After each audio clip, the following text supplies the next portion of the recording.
മാറ്റം മാറ്റം മാറ്റം ടൈം ടേബിളിൽ വലിയ മാറ്റങ്ങൾ തന്നെയാണ് വന്നിരിക്കുന്നത്. ടൈം ടേബിൾ വന്ന് ജസ്റ്റ് 3 മണിക്കൂർ ആവുന്നേ ഉള്ളൂ. ഇപ്പോൾ അപ്പോഴേക്ക് ടൈം ടേബിളിൽ വലിയ ഒരു മാറ്റം തന്നെയാണ് സംഭവിച്ചിരിക്കുന്നത്. പക്ഷേ ആ വലിയ മാറ്റം സംഭവിച്ചു എന്ന് പറയുമ്പോഴും ഇപ്പോൾ വന്നിരിക്കുന്ന ആ ഒരു ടൈം ടേബിൾ ഒരിക്കലും ഒരു പെർഫെക്റ്റ് ടൈം ടേബിൾ അല്ല എന്ന് തന്നെയാണ് ഞാൻ മനസ്സിലാക്കുന്നത്. ആൻഡ് കമന്റ് ബോക്സ് ഒക്കെ നോക്കിക്കഴിഞ്ഞാൽ നമുക്ക് മനസ്സിലാവും എല്ലാ കുട്ടികളും ഒരേപോലെ ഈ ടൈം ടേബിളിനോട് അനിഷ്ടത്തിലാണ് നിൽക്കുന്നത്. സോ ഈ വീഡിയോ കഴിയുന്നത് വരെ എല്ലാവരും ഒന്ന് കാണുക എന്താണ് ചേഞ്ചസ് വന്നിട്ടുള്ളത് എന്ന്. ആൻഡ് വീഡിയോക്ക് ശേഷം നിങ്ങളൊന്ന് കമൻറ്റ് ചെയ്യുക നിങ്ങൾക്ക് ഈ ഒരു ടൈം ടേബിളിനെ കുറിച്ച് എന്താണ് പറയാനുള്ളതെന്ന്. സോ നമ്മളുടെ എക്സാം തുടങ്ങുന്നത് 9ാം ക്ലാസ്സിൻ്റെ എക്സാം തുടങ്ങുന്നത് ഫെബ്രുവരി 24 തിങ്കളാഴ്ചയാണ്. രാവിലെ 10 മുതൽ 11:45 വരെ നിങ്ങൾക്ക് ഏതാണ് മലയാളം, അറബി, ഉറുദു, സംസ്കൃതമായിരിക്കും എക്സാം ഉണ്ടാകുക, ഏതാണോ അത്. പിന്നെ 1:30 മുതൽ 3:15 വരെ നിങ്ങൾക്ക് ഇംഗ്ലീഷാണ്, 4:15 വരെ നിങ്ങൾക്ക് ഏതാണ് ഇംഗ്ലീഷാണ് ഉണ്ടാകുക. അവിടെ ഒന്നും ഒരു മാറ്റമില്ല.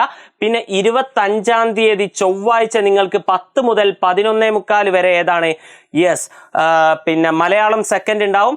ആൻഡ് ചൊവ്വാഴ്ച ഉച്ചയ്ക്ക് ശേഷം, അതായത് 1:30 മുതൽ 3:15 വരെ നിങ്ങൾക്ക് ബയോളജി ആയിരിക്കും. ഇവിടെയും വരെയും മാറ്റമില്ല, അടുത്തതിലും മാറ്റമില്ല. ഫെബ്രുവരി 27 വ്യാഴാഴ്ച 1:30 മുതൽ 3:15 വരെ 1:30 മുതൽ 4:15 വരെ സോഷ്യൽ സയൻസ് ആയിരിക്കും നിങ്ങൾക്ക് ഉണ്ടാവുക. ഇതുവരെ ഒരു മാറ്റവും ഇല്ല. നമ്മൾ നേരത്തെ പറഞ്ഞ അല്ലെങ്കിൽ ആദ്യം ഇറങ്ങിയ ആ ഒരു ടൈം ടേബിൾ തന്നെയായിരുന്നു. നോക്കൂ മക്കളെ, ഇതിൽ ക്വാളിറ്റി കുറവുണ്ട്, പെട്ടെന്ന് നമ്മൾ കിട്ടുമ്പോൾ എടുത്തിടുന്നതല്ലേ. സോ നിങ്ങൾ ഇത് ഞാൻ പറയുന്നതൊക്കെ വൃത്തിക്ക് നിങ്ങൾ വേറെ നോട്ട് ചെയ്തേക്കണം കേട്ടോ. പിന്നെ നമുക്കുള്ള മാറ്റം എന്താണെന്ന് വെച്ച് കഴിഞ്ഞാൽ ഫെബ്രുവരി 28 വെള്ളിയാഴ്ച 2 മുതൽ 4:45 വരെ മാത്സ് ആയിരുന്നു എന്നാണ് പറഞ്ഞിരുന്നത്. എന്നാൽ അതിലാണ് ഭീമനായിട്ടുള്ള ഒരു ചേഞ്ച് വന്നിരിക്കുന്നത്. ഇവിടെ മാത്സ് അല്ല, പകരം ഏതാണ് ഫിസിക്സ് ആണ്. ഫെബ്രുവരി 28 വെള്ളിയാഴ്ച നിങ്ങൾക്ക് ഉച്ചയ്ക്ക് നടക്കാൻ പോകുന്ന എക്സാം മാത്സ് അല്ല, ഏതാണ് ഫിസിക്സ് ആണ്. ആൻഡ് പകരം മാർച്ച് 6-ന്, അതായത് ഇത്രയും ദിവസത്തെ ഗ്യാപ്പ് ഉണ്ട് നമുക്ക്, ആ മാർച്ച് 6 വ്യാഴാഴ്ച നിങ്ങൾക്ക് നടക്കാൻ പോകുന്നത് ഫിസിക്സ് എന്നാണ് പറഞ്ഞത്, അല്ല പകരം ഏതാണ് മാത്സ് ആണ് ഇവിടെ നടക്കാൻ പോകുന്നത്. മാർച്ച് 6-ന് നിങ്ങൾക്ക് നടക്കാൻ പോകുന്നത് എന്താണ് മാത്സ് ആണ് എക്സാം നടക്കാൻ പോകുന്നത്, അതാണ് ചേഞ്ച്.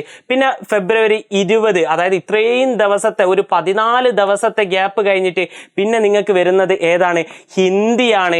പിന്നെ അതും കഴിഞ്ഞ് 25-ാം തീയതി ഫെബ്രുവരി അല്ലേ മാർച്ച് 25-ന് നിങ്ങൾക്ക് വരുന്നത് കെമിസ്ട്രി ആണ്. ഇവിടെയും 5 ദിവസത്തെ ഗ്യാപ്പ് ഉണ്ട്. പിന്നെ ഒരു ദിവസത്തെ ഗ്യാപ്പ് കഴിഞ്ഞിട്ട് എന്താണ് മാർച്ച് 27-ന് നിങ്ങൾക്ക് കലാകായിക പ്രവൃത്തി പരിചയമായിരിക്കും. സോ ഏറ്റവും വലിയൊരു ചേഞ്ച് തന്നെയാണ് ഇവിടെ നടന്നതെന്ന് ഞാൻ പറയും. കാരണം എന്താണ് ഈ ഒരു ഗ്യാപ്പ് മാത്സ് എക്സാമിന് കിട്ടുക എന്നുള്ളത്, ഏത് ഗ്യാപ്പ്, ഈ ഒരു 6 ദിവസത്തെ ഗ്യാപ്പ് മാത്സ് എക്സാമിന് കിട്ടുക എന്നുള്ളത് ചെറിയ കാര്യമല്ല. പഠിക്കേണ്ട കുട്ടികൾക്ക് നല്ലോണം പഠിക്കാൻ തന്നെ പറ്റും. എന്നാൽ പോലും ഈ ഒരു എക്സാം ടൈം ടേബിൾ ഇട്ടത് നമ്മൾ നോക്കുമ്പോൾ ഇതിൻ്റെ ഗ്യാപ്പുകളിൽ ഞാൻ ഒട്ടും സാറ്റിസ്ഫൈഡ് അല്ല. നിങ്ങൾക്ക് എന്താണ് ഫീൽ ചെയ്യുന്നത് എന്നുള്ളത് നിങ്ങൾ ജസ്റ്റ് ഒന്ന് കമൻറ്റ് ചെയ്യേ. ഇതെന്താ ഞാൻ ആലോചിച്ചു, ഇത് ടൈം ടേബിൾ ഇടുന്നവർക്കൊരു ബോധവുമില്ല, ഇത് ഇവർക്കൊന്നും അറിയൂലേ എങ്ങനെ ഇടേണ്ടതെന്നുള്ളത്. വളരെ ഒരു കൊച്ചു കുഞ്ഞിടുന്ന പോലെ ഇത് ഇട്ട് എന്താണെന്ന് എനിക്ക് മനസ്സിലാവുന്നില്ല. എനിവേ നിങ്ങളുടെ ഇനിയിപ്പോൾ ഇതൊന്നും പറഞ്ഞിട്ട് കാര്യമില്ല. നമ്മൾ എന്നെ എക്സാം എഴുതണം, അത് ഇനി എന്ന് നടത്തിയാലോ. ഇതൊക്കെ നമ്മളൊന്ന് ജസ്റ്റ് നമ്മളൊരു അഭിപ്രായം പറയാം, നമ്മളുടെ ഒരു വിഷമം പറയാന്നേ ഉള്ളൂ. എന്താണേലും ഇത് നമ്മൾ തന്നെ എഴുതണം. അപ്പോൾ ടൈം ടേബിൾ അലമ്പാന്ന് പറഞ്ഞൊന്നും ഇനി ആരും നിൽക്കണ്ട. പഠിച്ചു തുടങ്ങിക്കോളി. ആൻഡ് ജസ്റ്റ് ഒന്ന് കമൻറ്റ് ചെയ്യും എന്താണ് നിങ്ങൾക്ക് തോന്നുന്നത് ഈ ഒരു ടൈം ടേബിളിനെ കുറിച്ച് എന്നുള്ളത്. തീർച്ചയായിട്ടും നിങ്ങളുടെ ഫ്രണ്ട് ടൈം ടേബിളിലുള്ള ഈ മാറ്റം അറിഞ്ഞില്ലെങ്കിൽ അവൻ അല്ലെങ്കിൽ അവൾ പഠിക്കുന്നതിൽ മൊത്തം ഒരു സ്ട്രക്ചർ ഇല്ലാണ്ടായി പോകും. സോ ഉറപ്പായിട്ടും അവർക്ക് ഈ വീഡിയോ അയച്ചു കൊടുക്കണം. ആൻഡ് നിങ്ങളൊന്ന് ജസ്റ്റ് ഓക്കെ ആണെങ്കിൽ ഈ വീഡിയോ ഒന്ന് ദയവ് ചെയ്ത് ലൈക്കും ചെയ്യണം. ആൻഡ് പിന്നെ ഒന്ന് കമൻറ്റ് ചെയ്യുക എന്താണ് നിങ്ങൾക്ക് ഈ ഒരു ടൈം ടേബിളിനെ കുറിച്ച് പറയാനുള്ളതെന്ന്. സോ അടുത്ത വീഡിയോയിൽ കാണാം. ബൈ.